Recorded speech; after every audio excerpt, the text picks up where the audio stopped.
Jet planes in the night sky with you, getting high in the sunrise with you, getting through all the bad times with you. I wasn't missing a thing, now I do. Good morning.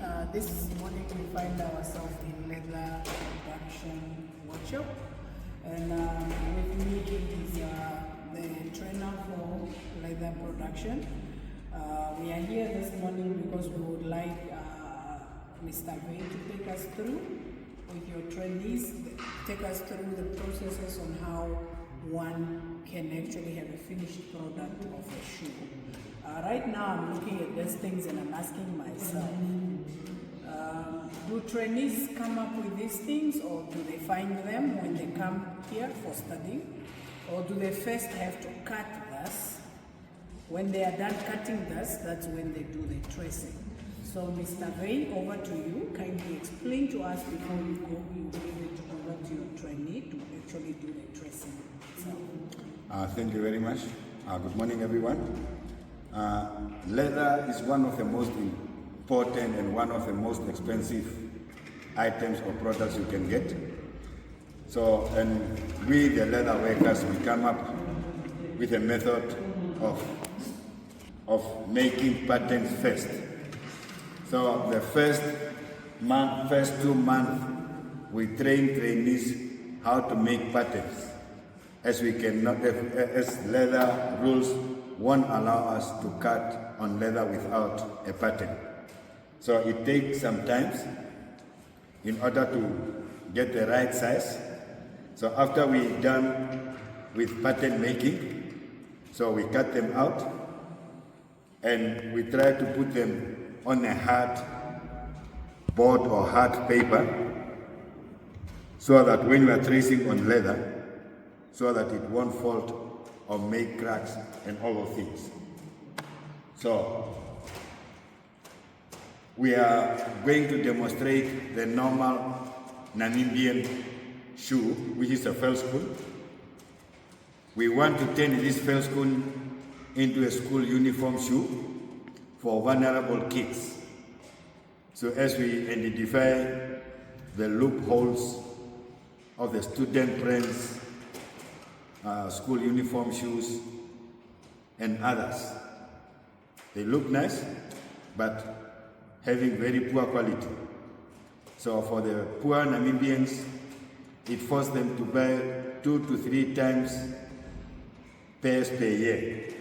So that's why leather GVTC come up with that ideas to turn school uniform shoes into a feldschoen. So that's, and we come up with patterns. We made everything.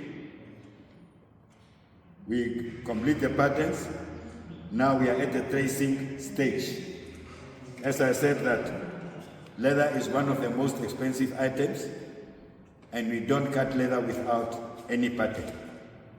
So here I'm having different patterns in order to construct a feldschoen shoe. So this one, we call it a vent, the front part of the shoe, which need to be cut at a very strong and clean area on that leather.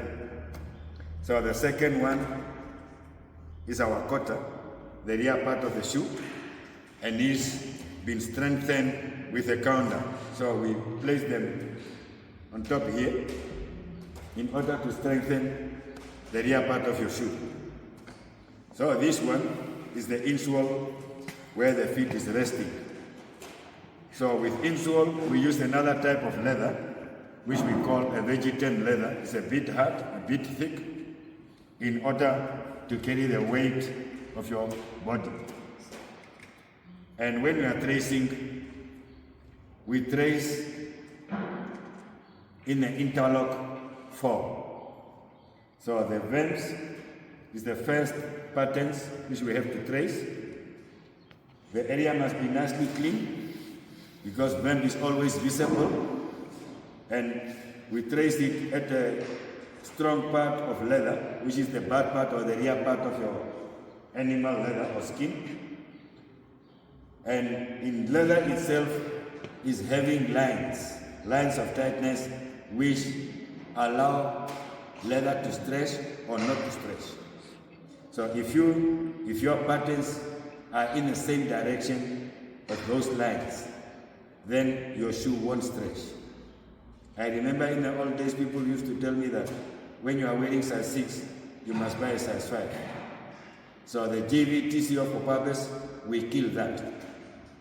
So we come up with another structure of making shoes. Just follow the line of tightness and cut your rims in that line. And next to me here, I'm having Mr. Tushavi, he's one of my trainees, who is going to demonstrate for us how we do tracing. So with tracing, you either use a silver pen, which can rub easily on leather, or a sharp point awl.